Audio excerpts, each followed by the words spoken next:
The following story comes from a post on Reddit/Psychonaut posted on January 31st, 2020 by treportTA. Title: I watched the Twin Towers fall on LSD.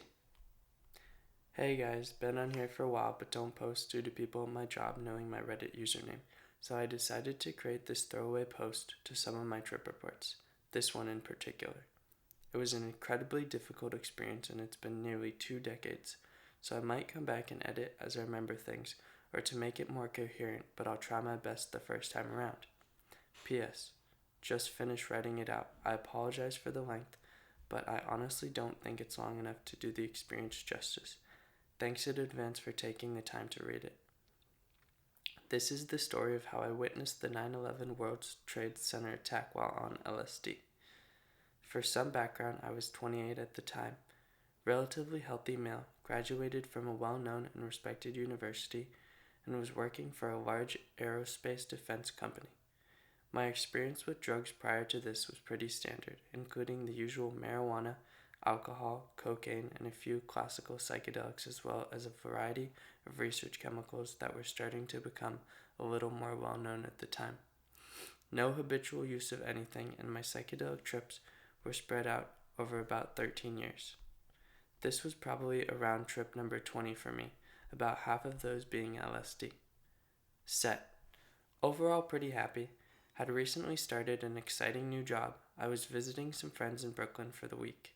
No serious responsibilities hanging over my head. No stress at all. Ideal set. Setting. Friend's apartment in Brooklyn Heights. I dosed along with my friend who will be named John and our friend named Tim who was also present. Tim took either 400 or 600 milligrams of mescaline sulfate. John and I both took LSD. Both drugs were obtained from an extremely reliable source.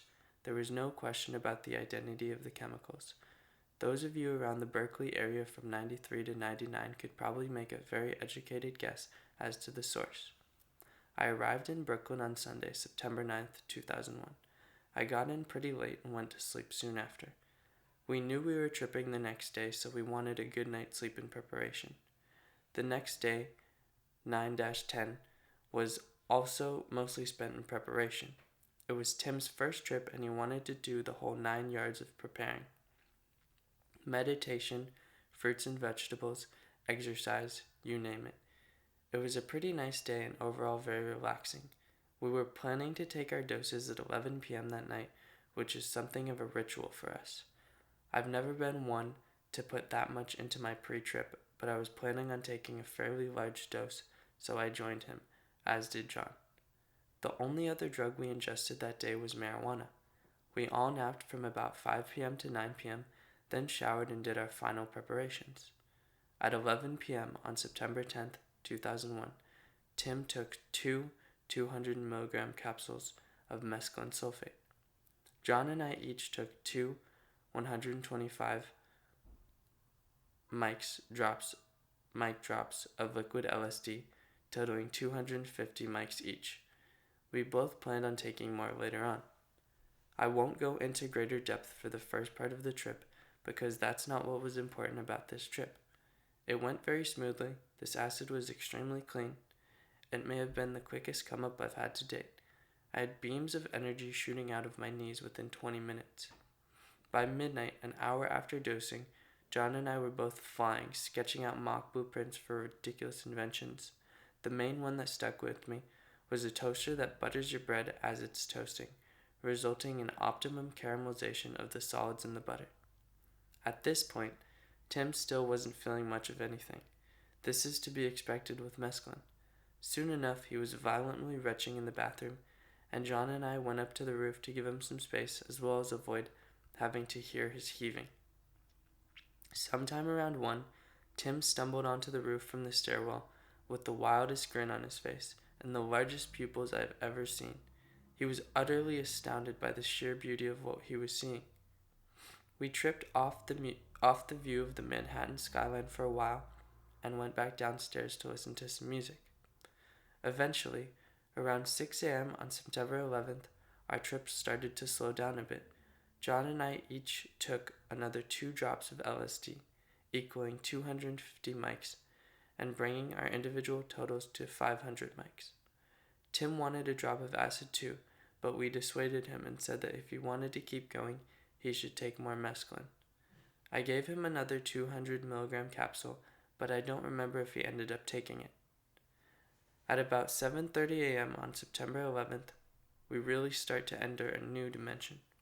The feeling of coming up while coming down is incredibly strange and difficult to describe. It literally felt like being physically pulled in two directions, and each side was being pulled from opposite ends of the universe. We wandered up to the roof and laid down, staring at the sky. It was warm, beautiful, sunny, and I felt as though I could feel the whole city waking up, getting ready to go to work, enjoying the sunshine and slight breeze. I felt a strong sense of community with millions of people I had never met. I felt that since we were all experiencing this beautiful day, we were all one entity sharing this divine orgasmic pleasure of sunshine and calm. This feeling was about to be shattered, totally annihilated and replaced with the purest form of terror I have ever known or will ever know. Their apartment was in Brooklyn Heights, so being on the roof allowed for an incredible view of the Manhattan skyline, in particular the downtown financial district area. For those of you unfamiliar with the area, we had a direct line of sight across the East River to the World Trade Center. Although we had spent plenty of time staring at it overnight, playing with the lights and bouncing tracers around our field of vision, we were now laying on our backs. Not much conversation was taking place, or at least not verbally. We all felt very calm and relaxed, or relatively so given the condition we were in. Then it happened. Boom. It was almost like a deep rolling clap of thunder, but the sky was clear. We all jumped up, startled but not really scared. I couldn't articulate it at the time, but I think I thought it was a transformer exploding. I said something like, "I think that was the electric." Then I hear John say, "What the fuck?" I turn around and there's a huge cloud of black smoke coming out of the North Tower. At the time, it was rippling purple and dark emerald green, creating all sorts of rapid twisting and changing forms. Animals, geometric patterns, faces, you name it. We didn't know what to make of it. Among the three of us, there was a brief moment of disbelief. Considering the large doses of drugs we were on, we all had to confirm with each other that what we were seeing was actually there. The idea of a transformer exploding was still bouncing around my head, and I think I suggested that maybe it was an electrical explosion. John suggested it might have been a bomb, given the fact that there had already been a bombing attempt. Tim and I both thought it was too high up to have been a bomb. By now, several other people had come onto the roof, and on the streets there were clumps of people gathered at places where they could view the tower. I could instantly read and feel each individual's expression, from bewilderment to astonishment to fear. It was like flipping through a Rolodex of emotions. Suddenly, there was a commotion. People started pointing towards the tower as if something was happening. I looked up, and soon as I did, the second plane came crashing through the South Tower. It exploded on the other side in insanely vibrant oranges, reds, and yellows. I sort of went tunnel vision on the explosion. It became all-encompassing. I could almost feel the radiant heat, as if I was surrounded by the fireball. I began to comprehend what was happening. This was no accident. This was an attack. The understanding of the situation came as a physical feeling. Throughout my whole body, I realized I had just watched at least dozens of people die, if not hundreds. Then the screams. This is the part that has stuck with me the most, and I will never forget this. Immediately after the second plane blew through the other side of the South Tower, the screams erupted. I have never heard so many people screaming at once. It was as if the entire city was screaming in unison. Most of the surrounding rooftops were filled with people, as were the streets below. They all screamed. It pierced my very soul. It caused physical pain as the screams became one, warping and modulating and expanding across the galaxy. Every living being screamed at that moment. An image flashed in my head as a shadowy figure with a sort of mad scientist aesthetic clutching a dropper vial. It was in the vial was pure distilled terror. That's what I was hearing. There was no more amazement, no more questioning of what was happening, not even confusion, just pure terror. When I came out of this state, all I could hear was sirens and sobbing. Everyone who wasn't silent, mouth agape, was crying. Tim, John, and I said nothing. We just exchanged looks of disbelief. None of us could articulate a thing at that moment, but it was clear to each of us that we had just witnessed an event of immense impact and importance. None of us said a word. We just stood and watched the towers burn, the massive cloud of smoke expanding across the horizon, taking on all types of evil, twisted shapes. This was the most awful thing we had ever witnessed, without a doubt. Until an hour later, it felt like eons had passed since we saw the second plane hit, but at around 10 a.m., the South Tower, the one we watched absorb a plane and spit it out on the other side in a ball of flames, collapsed. Again, the screams. This was beyond all comprehension. We watched that building turn to dust before our very eyes. This massive structure of concrete and steel, just gone within seconds. 1 minute it was there, the next minute it was tumbling, crystallizing and then shattering and crystallizing then shattering hundreds of times as it went. It was clear that if there was still anyone inside, they were dead now beyond a doubt.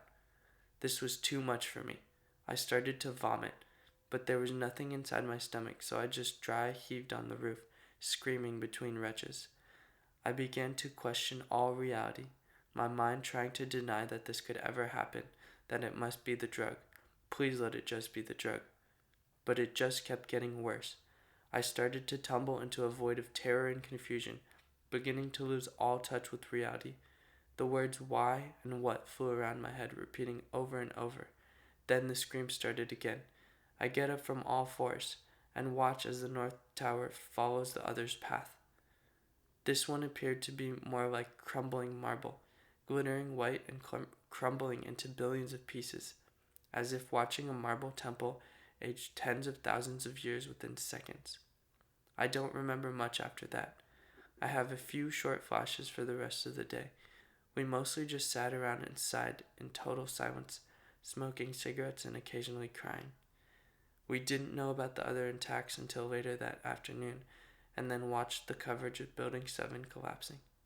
This was without a doubt the single most terrifying, terrible day of my life. I'm struggling for words to describe it, but it's impossible. The psychedelic experience in and of itself is impossible to describe, let alone witnessing something so traumatic, transformative, and historical. I'm going to wrap this up now, as it has been incredibly difficult to write. I may come back and edit it at some point, but I'm not ready yet. This has been the first time I've ever written about this experience in detail, and although it was hard, I think it has been beneficial to me.